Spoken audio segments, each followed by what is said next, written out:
Sziasztok, kedves szifonosok! Ez itt a Kanapé Percek a Szifonban következő része, amely a kitérő előadó művészet a fiatalok szemével programunkon belül valósul meg, és mostani vendégünk Lábos Viki, a Margaret Island énekese. Szia, Viki! Szia, sziasztok!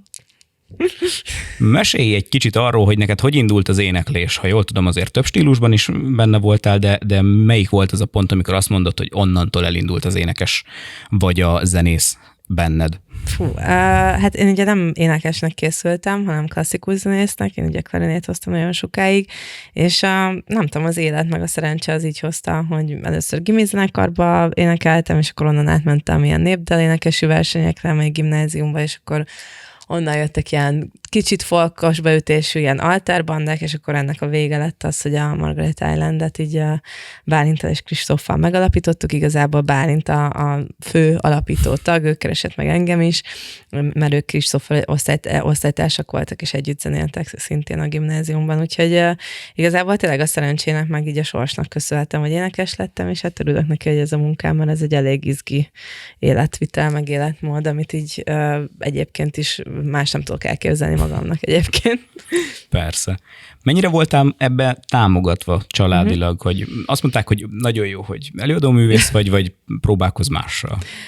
Szerintem nem is az, hogy elvárás, de hogy azért így kimondatlanul ott volt, hogy azért diplomám az legyen, meg hogy tanuljak tovább, és hogy azért próbáljak meg tényleg valami másfajta tudást is magamra szedni, hiszen nálunk nincsen rajtam kívül zenész a családban, úgyhogy nem volt erről így fogalom, hogy ez lehet egy ilyen rendes állás is, vagy egy munka, hogy valaki tényleg énekel és szórakoztatja a népet. Úgyhogy én elvégeztem mindenféle rengeteg kanyar után Szegeden a bölcsészkaron a kulturális antropológiát, mert ez érdekelt igazából, és ez így mai napig így kötődik igazából valamilyen szinten a munkámhoz is, és emellett pedig beindult a zenekar, úgyhogy ez a főállásom. De hát támogatóak voltak, de nem volt ez ilyen központi téma, hogy most én énekelek, vagy hogy ez egy ilyen de nagy dolog, hanem így mindig tudták, hogy így zeneiskolába járok, meg zenekarba játszom, úgyhogy így mindig volt egy ilyen érdeklődésem, de hogy nem volt ez kifejezetten úgy annyira egy ilyen nagy dolog, hogy most akkor belőlem mi lesz. Ha jól tudom, te balatoni lány vagy. Mi a legmeghatározóbb élményed mondjuk Fonyódról? A turisták? Vagy hogy érted? Vagy a gyerekkoromban? Igen. Vagy hogy érted? Hát nyilván a tónak a közelsége az ad egy ilyen nyitottságot, mert tényleg kiskorunk óta az volt, hogy hogyha itt a nyár, akkor az nekem azt jelenti, hogy ki kell pakolni a szobámból, és hátra kell cuccolni a hátsó kis házba, mert jönnek a nyaralók, és mi ugye nyaraltattunk, mint minden rendes balatoni család, persze mai napig, és akkor ez ez nem annyira jó dolog, hogy kipakolni a saját gyerekszobádat, és akkor nyáron beengedni oda más gyerekeket, meg családokat, de hogy ezt megszoktuk, úgyhogy én inkább azt mondanám, hogy az, hogy én ott nőttem fel az erre a nyitottságra, biztos, hogy ránevelt, meg hogy így nagyon sok buliba benne voltunk, mert kiskorunktól fogva láttunk nagyon-nagyon sok mindent, megtapasztaltunk különböző dolgokat, nyelvet gyakoroltunk, mert tényleg egész kicsi korunktól fogva, úgyhogy nem tudom, ez alapjában így meghatároz, hogy így a világnézetem az már akkor is szerintem így csiszolódott, hogy így befogadó vagyok, megnyitott az emberekre. És Bálinttal és Kristóffal hogy hozott titeket össze az élet, hogy indult a kapcsolatotok? Balatonbogláron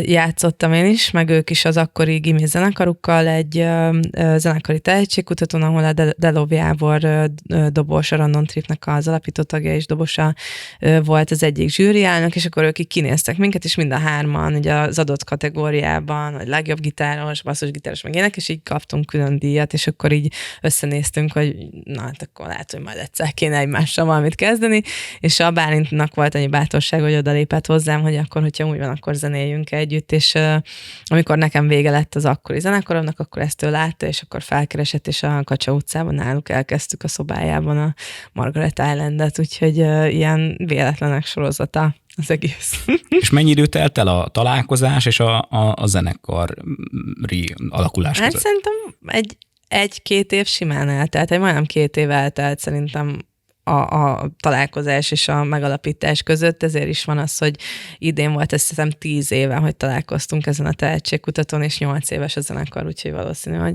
ennyi időt telt el a két művelet között, de kell is szerintem, tehát hogy ezek az érési folyamatok azok, amiket nem lehet sürgetni, hanem így meg kell tapasztalnia rengeteg mindent az embernek ahhoz, hogy utána így összeálljanak a csillagok, és akkor hogyha megtalálja az ember a megfelelő embereit, akkor onnantól kezdve már így egyenes az út sokszor, sok tekintetben. Nyilván mi nagyon szerencsések is voltunk, tehát hogy még elkaptuk a régi Petőfi Rádiónak a közegét, tehát hogy eljárhattunk fesztiválokra, nem volt pandémia, meg ilyenek, úgyhogy mi még az utolsó, szerintem olyan zenekar voltunk abból az érából, aki így be tudott futni, vagy hogy sok ember meg tudta hallgatni. Milyen érzés az, amikor felismernek az utcán, vagy melyik volt az első ilyen? Volt-e jellegzetes ilyen érzésed, vagy pillanatod? Hát ez érdekes, már ugye én, mivel Fonyadon nőttem fel, ott mindenki ismer mindenkit, tehát hogy ott itt eleve az, hogy egymásra köszönünk, vagy hogy így mindenki ismerős mindenkinek kb. Ezért így nem volt velem idegen.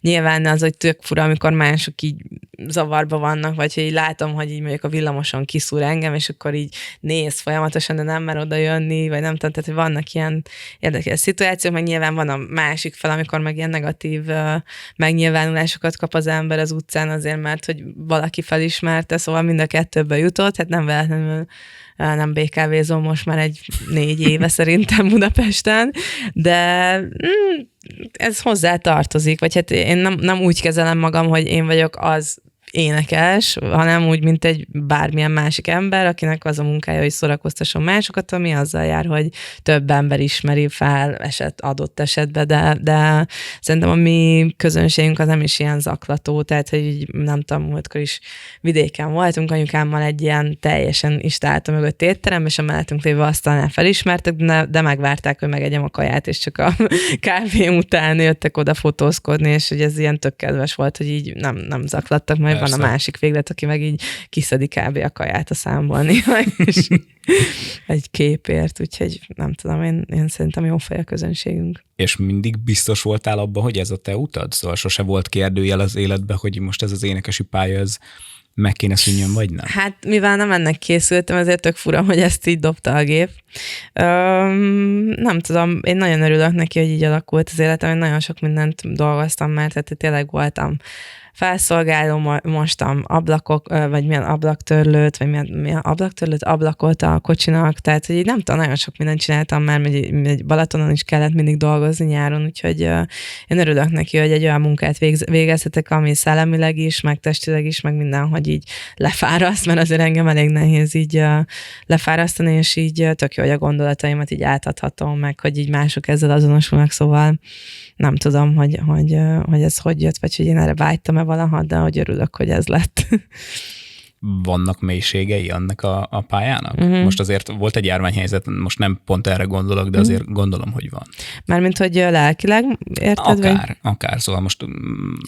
Hát mivel a lelkünkkel dolgozunk, meg abból írjuk a dalokat, vagy hogy abból táplálkozunk, meg nyilván ezek a hétköznapi történések, hogy szakítások, nagy szerelmek, családi katasztrófák, nem tudom, tehát hogy így mindent így feldolgozunk, ezért mi a lelkünkből élünk, szóval ezek a mélységeknek így jó, hogyha megvan, vagy hogy így, persze. Vagy hogy én azt érzem, hogy tök sok embernek azért is tudunk támaszt adni már, hogy mi nagyon sok rossz dolgot is megéltünk, nyilván vannak ennél sokkal bonyolultabb és rosszabb dolgok a világban, de nekünk ennyi jutott ebből, vagy hát majd még meglátjuk, hogy mi lesz a jövőben, de nagyon sokszor megkaptuk azt is, hogy ilyen vidám, cuki zenekar vagyunk, és akkor közben, hogyha valaki megismeri a dalainkat, akkor talán látja a mélységet is benne már, hogy nagyon sokszor csináljuk mi azt, az egy ilyen kis trükkünk, hogy egy ilyen pozitív vibe-ba, egy ilyen pozitív zenei köntösbe öltöztetünk olyan dalszövegeket, amiket egyébként, hogyha valaki külön elolvas, akkor így egy ilyen szomorú dolgot felfedezni benne, úgyhogy ez egy nagyon jó játék a kettőnek az ilyen közelítése egymáshoz, mert igazából így éljük mi is túl a hétköznapjainkat, hogy hiába lábbal kelsz fel, hogyha valami jó történik aznap, akkor már is jobb kedved van, és mi is ezzel játszunk. Persze. Most az előző kérdésnél pont így a TEDx-es előadásra gondoltam. Esetleg arról mondanál pár gondolatot? Mert Persze. szerintem azért azért pont egy olyan sarokköve lehet a dolognak. Aha.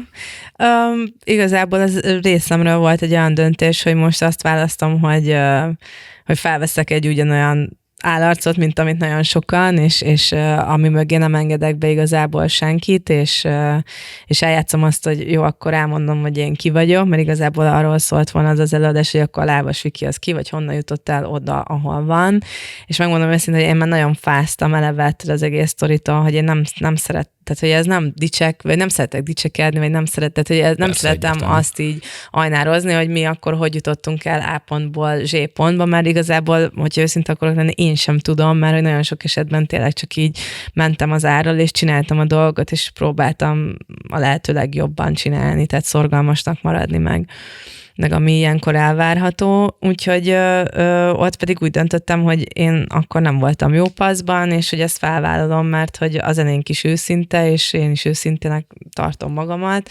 és úgy éreztem, hogy akkor abban a pillanatban az egy ilyen önmeghazudtolás lenne, hogyha eljátszanám, hogy én vagyok a hú de boldog énekesnő Magyarországon, és hogy fú, örüljünk neki, hogy így befutottak, és hajrá, és irigység, és nem tudom, izzadságszag, és akkor ehelyett elmondtam a bánatomat, és elénekeltük azokat a dalokat, amik akkor a legközelebb álltak ez a megfogalmazódáshoz. Úgyhogy én nem bántam meg, nagyon sok levelet kaptam, hogy sokaknak ez tök sokat jelentett, ott helyben is sírtak rajta az emberek, úgyhogy így jól esett kicsit így felszabadulni ebben az ilyen szorongató érzésben velük. Hát persze, meg szerintem azért, tehát ugyanúgy ti is emberek vagytok, nektek is érzéseitek vannak, és szerintem ez egy tök menő dolog, hogy belemertek állni egy ilyenbe is, mert hogy nem biztos, persze, hogy csak a mosoly van ezekben a dalokban. Nyilván, mint mindenben. Vagy hogy jól lehet leplezni, csak hogy nem érdemes a végsőkig. Egy kicsit térjünk át így a Margaret Islandre, mint zenekar. Ha jól tudom, azért ti szerettetek utcazenévelni is, és igen, azért elég nagy fesztiválokon és nagy koncerteken is megtalálhatók vagytok. Melyik áll hozzátok közelebb, vagy van-e ilyen? Fú, nagyon régen utcazenéltünk most már, tehát hogy őszinte vagyok, tényleg szerintem pandémia előtt volt utoljára olyan, mert volt egy időben az a szokásunk, hogyha a klubkoncerteztünk, akkor aznap, amikor játszottunk, előbb lementünk, és akkor játszottunk az adott városnak a főterén, és akkor ebből tök jó ilyen bulik kerekedtek ki, és akkor aki odajött, az még este volt, hogy át is jött az éjszakai bulira, hogyha nem volt még meg a jegye. Úgyhogy az tök jó. De mostanában ilyet nem csinálunk. Igazából én mindegyiket szeretem, ahol már énekelek, akkor ott én már így meg vagyok, meg így jól vagyok, szóval nincsen különbség. Nyilván az én temperamentumomhoz, meg a szokásvilágomhoz legjobban a fesztivál közönség áll közel, mert hogy az én világom a teljes megörülés és teljes csapatás, úgyhogy én inkább az vagyok, de meg tudom ugyanúgy találni magam, amikor amúgy a műpába játszottunk, meg csináltunk szimfonikus koncerteket, az nekem egy kicsit nehezebb volt, mert hogy én nem szeretem annyira, hogyha ül a közönség, mert én szeretem, hogyha mindenkiből így kipöréselek minden energiát, és mindenki jól érzi magát, de azt is nagyon szeretem, és például pont jövőre készülünk ilyennel, hogy megint ültetett koncerteket fogunk csinálni, és most nem szimfonikus zenekarral, hanem a Szegedi Kortárs balettosokkal fogok én is együtt táncolni, meg énekelni a színpadon, ami megint egy ilyen tök más fúzió, és tök más rétege lesz a zenénknek, de ezeket meg tök jó így megmutatni. Mi ihlette nálad ezt a mezitláb fellépős Vikit? A nevem, de vagyis. Sejtettem, és gondolom már megkaptad többször ezt a kérdést, de nem lenne teljes a dolog, ha ez nem hangzana el. Igen, nem. Igazából tényleg nem találtam meg olyan cipőt, ami kényelmes lenne, és amiben jól estem. Tényleg. Ezen múlik az egész. Egyszerűen nincs olyan cipő, amiben így felvettem a lábam. Tehát, hogyha felveszek valamit a lábamra, mondjuk most már így hogyha nagyon hideg van, akkor cipőben maradok, és végig szenvedem a koncertet úgy, de nagyon rossz érzés, mert valamiért így nem érzem jól magam. Tehát nem érzem se a stabilitás, se azt, hogy most én így jól tudok teljesíteni, hanem így valami így elveszi még az erőmet, és azért így jobban szeretek mezitláb lenni. Aztán nyilván, ahogy így idősödöm, mindenki figyelmeztet arra, hogy ezzel annyira nem jó játszani, meg azért elég durván szokott kinézni a lábam, mert mindig belelépek valami üvegszilánkba, vagy fába, vagy beszakad, vagy nem tudom, vagy megráz, vagy tehát, hogy minden tört. történik most is tiszta lila kis ujjamon a köröm, de hogy ez hozzátartozik, meg így tök jó vagy hogy azt így, nem tudom, így érzékeltetni, hogy a bőrömön keresztül, és hogy 8 év alatt, hogy mennyi mindent bír ki az ember talpa. És ezek nem tűnnek föl az akkor abban a pillanatban, csak utólag, vagy? Mármint a szálkák, meg ezek. Valamelyik szálka csak utána tűnik fel, de nyilván volt már olyan, hogy feljött a turnémenedzserünk, vagy a ródunk, és akkor bekötözte a lábamat, pont E-foton voltunk, nagy színpadon játszottunk, és így olyan volt a színpad, hogy az egész talpamat így felnyeste, és akkor elkezdett ott ömleni a vér, szóval nyilván vannak ilyen sztorik, de hogy ez hozzátartozik, meg a rock and roll, ez tényleg nem egy tánc, és ezt így, én nem, tehát hogy nem drogozom, nem iszom, szóval nekem valami más kell, és akkor nekem ezt gondolom az ilyen sáb, amit így magamon szeretnék hagyni, hogy nem tudom, hogyha majd 60 év múlva visszaemlékezek rá, hogy miért úgy néz ki a lába, mint egy hobbitnak, akkor tudni fogom, hogy ezért. És honnan van ez a sok energia? Szóval azért szerintem Bálintról, Kristófról nem az energia árulkodik, lehet, hogy csak azért nem, mert hogy te vagy kint, és te vagy a fronton, de hogy ez tudatos, vagy veled járó, vagy veled született, és a te energiád, vagy csak ekkor hozott föl? Nem, ez így, tehát hogy nyilván vannak lassabb napjaim, de azért így ilyennek születtem, tehát én sosem voltam annyira egy ilyen nagyon fáradékony gyerek, tehát hogy én mindig is így aktívan próbáltam tartani magam, meg ugye kertesházban voltunk, meg ugye nyáron is mindig menni kellett, tehát hogy nekem ez így benne van az életvitelemben, hogy egy mozgásban vagyok tartva, vagy tartatom magamat folyamatosan, úgyhogy ez valamiért így jött. Aztán nyilván ezek az energiák, nem tudom, hogy honnan jönnek, mert igazából, amikor én elkezdtem énekelni, azt most úgy képzeld el, hogy konkrétan otthon a nappaliba üvöltöztem Janis Joplinra, meg ilyen Led Zeppelinre, tehát hogy így igazából kizártam mindenkit, és akkor otthon nyomtam addig, ameddig így le nem izzadtam, mint egy ló, de tényleg. És akkor ez így mai napig megmaradt, tehát hogy én botrány, hogy szoktam kiérezni koncertek után, tehát hogy ez nem normális, de valahogy szerintem én így oldom valószínűleg a feszültséget is, meg így adok ki magamból így mindent. Tehát, hogy ha én nem érzem úgy magam koncert vége, hogy kb. Fél halott vagyok, akkor az így szarul esik nekem, hogy akkor valamit nem tettem meg. Vagy nem csináltam meg. De ez szerintem sok kívülről egyébként, tehát nagyon sokszor sok szerintem az, amit én csinálok, meg amit én így elvárok néha a közönségtől, hogy ugrálja végig, meg így jumpoljon, meg nem tudom, tehát hogy az nem normális teljesen. Közönség érte már el azt a szintet, hogy te érezted magad lassúnak hozzájuk képest? Képzeld, eddig 2-szer sikerült az elmúlt 8 évben. Az egyik az még a pandémia előtti strandfesztiválon. Ott egyszerűen, ugye a buli felénél mondom, ezt nem hiszem el, hogy eddig én toltam az energiát mindenkivel, és hogy most így van ilyen, hogy valaki durvább nálam, hogy a közönség most annyira durván jön, hogy végre azt éreztem, hogy oké, gyerekek, akkor én most lenyugszom, mert nem bírom veletek tartani az ütemet, és akkor visszaveszek. Tehát, hogy az volt életem legelső ilyen pillanata, az kb. 6 év után, és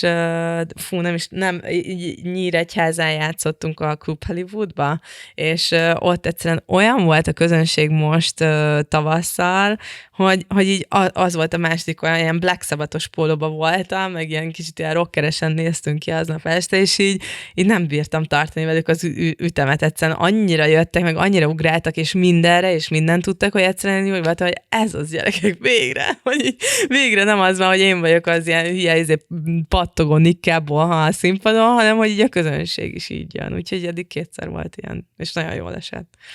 Gondolom, ilyenkor azért máshogy jössz le a színpadról. Persze, abszolút. Szóval sokkal nagyobb a töltése. Igen, hát igen, utána így nem tudom, mert én nagyon nehezen alszom el így bulik után, tehát nekem ilyen 4-5 óra kell, mire így lenyugszik a szervezetem, és így el tudok aludni, de hát egy ilyenek után nem is szoktam, tehát hogy az így felejtős van, hogy annyira feltölt, de hogy eleve, ugye, mivel elektromossággal vagyunk körülvéve a színpadon, van szerintem egy olyan rezgés, hogy így este hazamegyek, és így érzem, hogy még így zsibog a lábamba, így nem tudom, a villany, vagy az erő, vagy az energia, és főleg, hogyha van ilyen, hogy még jön egy ilyen emberi, humán erőforrás rá, akkor az így kész vége. Tehát, hogy ez nekem ott a hetemet megcsinálja, és engem így össze kell fogdosni ilyen lepkehálóval. Említetted, hogy azért klarinét, aztán komoly zene, rock zene, népi. Hogy alakult ki nálatok a folk-pop vonal? Igen, hogy így a fiúk hozták inkább. Igen, de hogy eredetileg folk igen, pop, most már pop. Hát nekem ilyen népzene az ilyen beállítódás, mert nekem ugye a nagymamám is, meg mindenki vidéken él, Somogy megye, ugye nem tudom, tehát hogy a tájszólás, meg eleve ez a kiskodályos kiselvel, amivel ugye az elején még itt cikiztek, meg nem tudom, amit így nehezen az eső? Az eső, a tásba, igen. Csak most már annyit vagyok Budapesten, hogy most már azt hiányolják, hogy jaj, már nem a régi Viki vagy, már nem olyan a tájszólásod, stb., de hogy sajnos a nagymamám meghalt, úgyhogy már vele se tudok beszélni telefonon, de amikor vele beszéltem, köszönöm, akkor mindig visszajött, de hát most már ez sincsen, úgyhogy nem tudom, ez egy ilyen alap, ilyen a véremben van, vagy ez így jött, ezzel nem tudok mit kezdeni, eleve a hangszínem is olyan szerintem, hogy kicsit ilyen népies, szóval ezt nem tudom levetközni, és akkor már én imádom a popzenét, imádom a rockzenét, imádom a metált, a jazzt, a klasszikus, bármit, tehát én nagyon-nagyon szeretem a zenét így magát, és akkor a srácokkal együtt pedig így ez jött ki belőlünk, tehát hogy ez nem volt így tudatos, hogy most akkor mi popzenekar leszünk, de popzenekar lettünk, és én egyébként nagyon szeretek popzenét játszani, mert nagyon-nagyon sok benne a játszótér, és sokfele el lehet menni, mert hogyha mondjuk alternatív zenekar lennénk, és játszanénk egy popdalt, akkor már megverne minket a közönség, ha meg nem tudom, reggae zenekar lennénk, és játszanánk egy jazzdalt, akkor is megvennél. Tehát, hogy nem szeretem, hogyha a pop részemről a legtágabb ilyen műfaj, amiben egy el lehet viccelni. Említve is 3 voltatok sokszor képeken is, 3 vagytok. Hányan alkotjátok most a zenekart, és hány ember dolgozik mögöttetek egy fellépésen, egy koncerten? 7-en vagyunk a színpadon, hogyha nagy koncert van, ugye a perkásunk Berci az ilyen ingatag, tehát hogy 6 vagy 7, és egyébként körülbelül 20-an vagyunk, tehát hogy az egész stáb, akivel utazunk, ők ebbe foglaltatik a hangmérnök, a fülmonitoros, a ródok, a turnée-menedzser, a VJ, a fénytechnikusunk, és a fénytechnikusoknak akik felszerelik a színpadra a dolgokat, tehát pluszból még van jó pár ember, és a sofőrök, meg a menedzserek, bookerek, tehát hogy így nagyon sok emberrel dolgozunk. Ebben a 20 főben te vagy egyedül lány?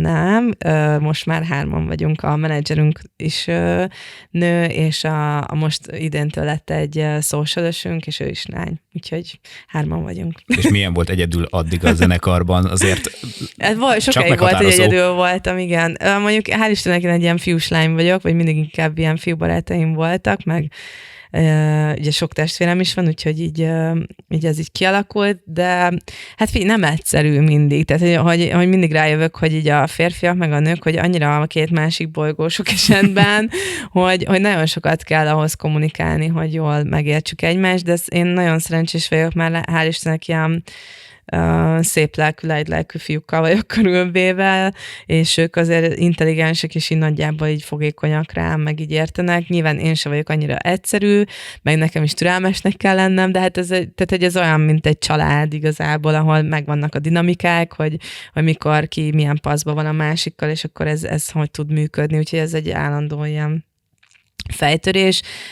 Nyilván nőként ebben a szakmában lenni, az nem feltétlenül mindig olyan egészséges és előnyös, de én nagyon szeretem, meg egyébként nőként sokszor könnyebb is férfiakkal együtt dolgozni szerintem, mert hogy azért kedvesek.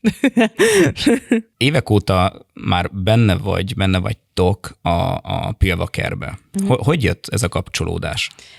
Nálunk a Füstös Bálint, a gitárosunk volt először ugye a Random Trip zenekar, a Pilvakernek a zenekara, igen. És akkor a Jávor megkereste a Bálintot, hogy lenne a gitáros a Pilvaker zenekarnak, és akkor természetesen elvállalta, és ő előbb került be, mint én, és tehát hogy közben alakult ugye a Margaret Island, és én ilyen 2015 vagy 16 környékén csatlakoztam a csapathoz, mert szerettek volna egy olyan hangot, ami egy női hang, és hát populárisabb, de közben benne van ez a népi vonal is, közben a költészet sem áll messze tőle, és akkor így rám találtak igazából, úgyhogy a kelcsákos fej volt, hogy lenne nekem is kedvem csatlakozni, úgyhogy ezt általában ketten szoktuk végignyomni Bálinttal.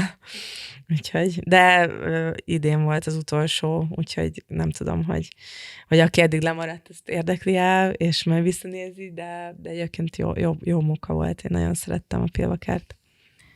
Most már 8 éve működtök, ha jól tudom. Most van egy új hangzás az új albumon, egy elektronikus hangzás. Ez miik lett ezt? Az, hogy én imádom az elektronikus zenét. Szóval te voltál. Igen, ne haragudjatok. Egyáltalán nem, csak hogy... Nagyon szeretem az elektronikus zenét, meg igazából, tehát ez úgy elektronikus, hogy nagyon sokszor tehát, hogy rendes hangszerekkel játsszuk fel gitárral, zongorával, dobbal, stb. Csak utána jön egy olyan ötlet, hogy mi lenne, hogyha ez így szólna, vagy úgy szólna, és akkor jönnek ezek a kavarodások, amiket te is mondasz, hogy ilyen elektronikus. És ugye a 4. lemezünk, ami tavaly szeptemberben jelent meg, ott dolgoztunk először életünkben együtt producerrel, a Toldi Mikinek a személyében, és ő neki eleve van egy nagyon erős világa, és nekünk meg már nagyon kellett egy olyan külső fül, aki megmondja, hogy ez most itt tetszik-e, vagy nem, vagy hogy ez így egy jó irány, vagy sem, és igazából ő lett a 4. tag így a pandémia alatt a csapatunkban, és hát nagyon szeretem, és az ő zenei világa is visszaköszön ezeken a dalokon, úgyhogy ezt inkább ilyen hibrid hangzásnak mondanám, tehát tényleg ilyen keverék az elektronikus, meg az akusztikus hangszerek között.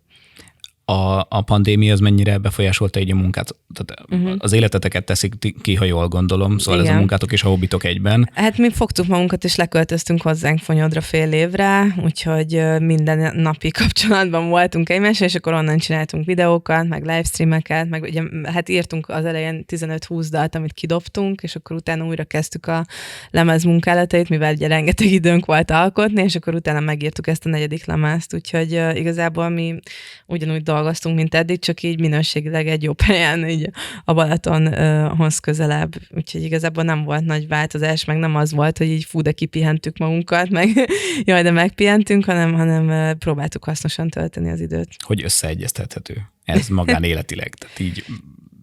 Igazából sehogy, tehát, hogy szerintem... Nehéz akkor ezek szerint. Nagyon nehéz, de tehát, hogy itt megint inkább a női faktor jön vissza, mert szerintem férfiként ezt talán egy fokkal azért könnyen, mert a nők könnyebben alá mennek olyan szinten a férfiaknak, hogy elnézi, hogy nem vagy otthon hétvégén, hogy nincs közös programotok annyi, hogy hajnalban érsz haza, hogy főz rád, hogy süt rád, hogy mos rád, hogy vasal rád.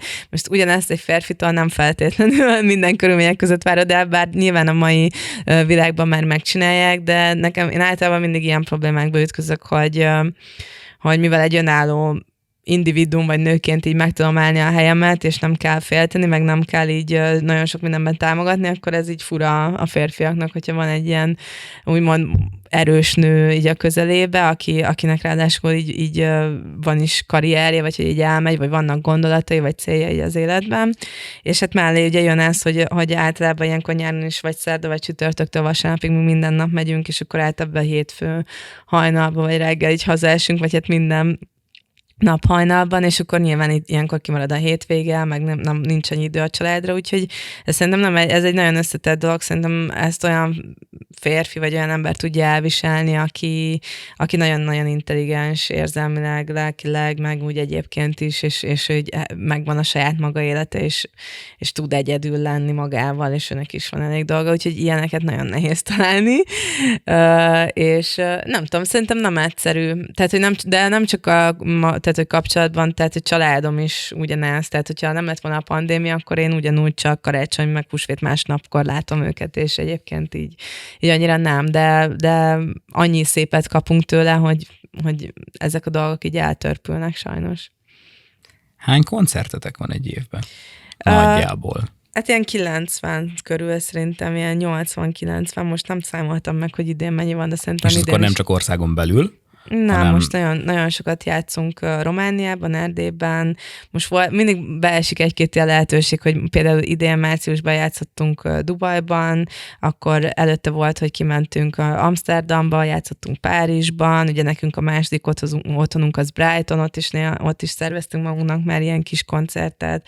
Úgyhogy igazából nyilván ez annyira nehéz, hogy itt tök sokan a külföldbe beleszámolják Erdélyt, meg Romániát, meg Szlovákiát, meg Szlovéniát. Nekem az annyira nem külföld, tehát hogy nekem az, mivel magyar ajkúakkal találkozunk, meg magyarul zenélünk, nekem az ugyanúgy így az otthon, úgyhogy... Ismerős. Igen, úgyhogy azt annyira nem nevezném így, de igen, sokat játszunk így, hogyha úgy veszük határokon kívül, igen, hál' Istennek.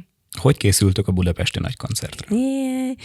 Köszönöm, csak hogy említsünk ilyeneket is. Hát ugye augusztus 6-a igazából egy ilyen hippis koncerttel készülünk, mert úgy gondoltuk, hogyha már ilyen háborús időszakot élünk, akkor ez az augusztus 6-a rá lehet keresni, azt hiszem pont a Hiroshima, vagy valamelyik ilyen támadásnak az ilyen ellennapja, vagy nem tudom, tehát így összeállnak a csillagok, és ilyen flower power tematikával készülünk, ami annyit tesz, hogy kicsit próbáljuk így a női előadókat jobban megmutatni, akik így most jönnek fel, ilyen upcoming artistok itthon, ilyenek a Solar, a Branka és a Pandora projekt, mint csajok, és majd délutántól kezdve lesznek programok, lehet ilyen női szervezeteket támogatni, és igazából az a lényeg, hogy fogjunk össze, és hogy próbáljunk meg egymás felé fordulni, és így összetartani, egymásba kapaszkodni, ölelni, és hogy így emberszámba venni egymást, és hogyha ilyen problémák vannak, akkor segíteni,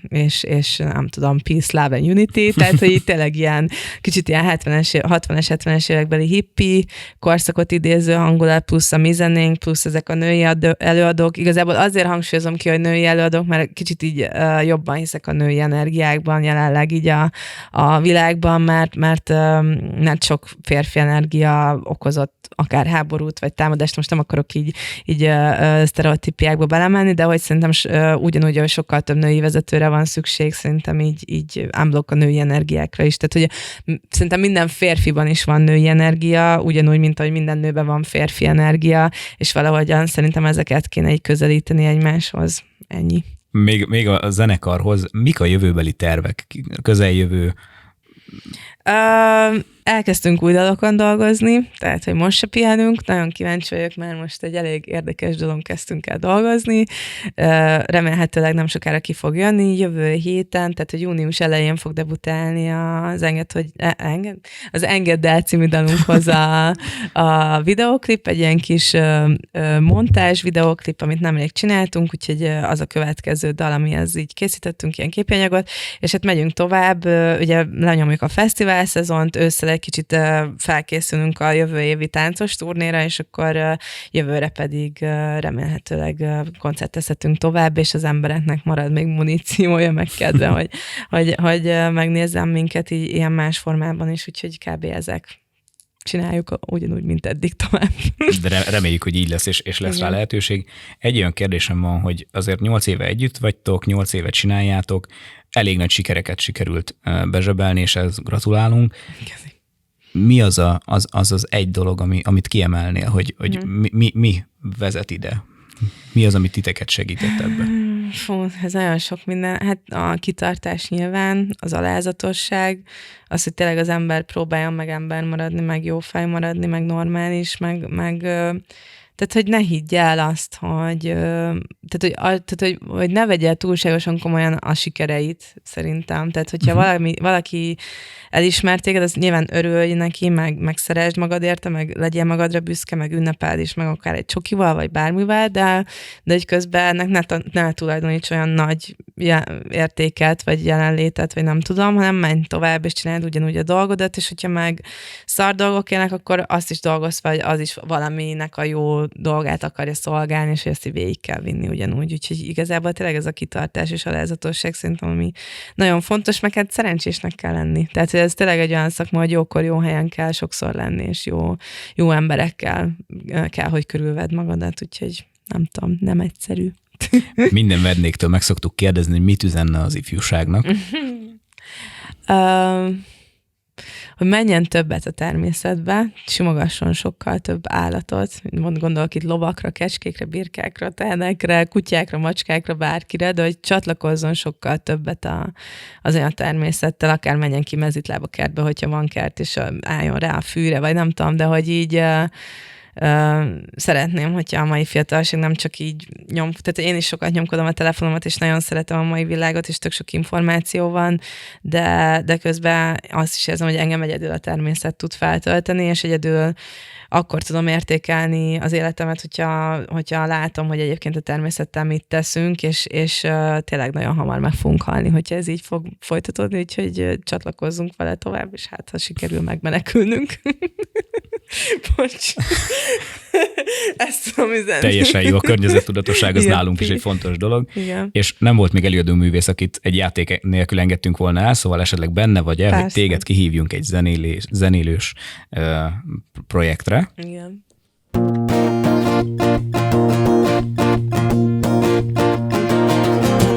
Gyere velem és mondd, mit nem szabad, fogd a kezem és írjuk együtt át a régi szabályt. Gyere velem, a tél tavaszra vált, zeng az ég és suttogják a fák a változást. Nyílik pár a hóvirág, épül már az új világ.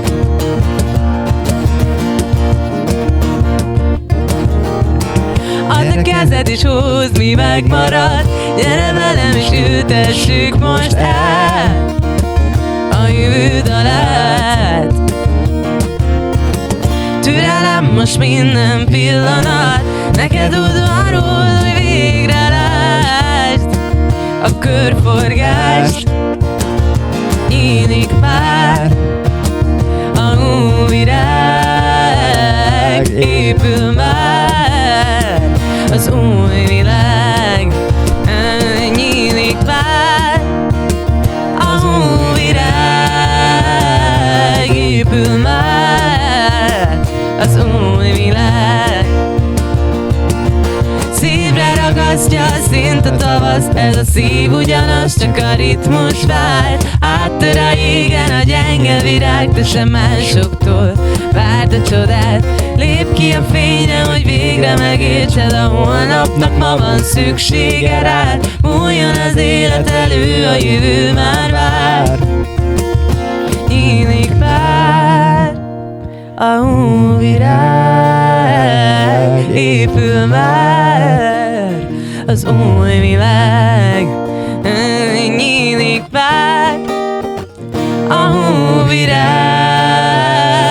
épül már az új világ. Szívre ragasztja szint a tavasz, ez a szív ugyanaz, csak a ritmus vált. Áttör a jégen a gyenge virág, de sem másoktól várd a csodát. Lép ki a fényre, hogy végre megértsed, a holnapnak ma van szüksége rád. Múljon az élet elő, a jövő már vár. Nyílik pár a hóvirág, épül már az új világ. Nyílik pár a hóvirág, épül már az új világ.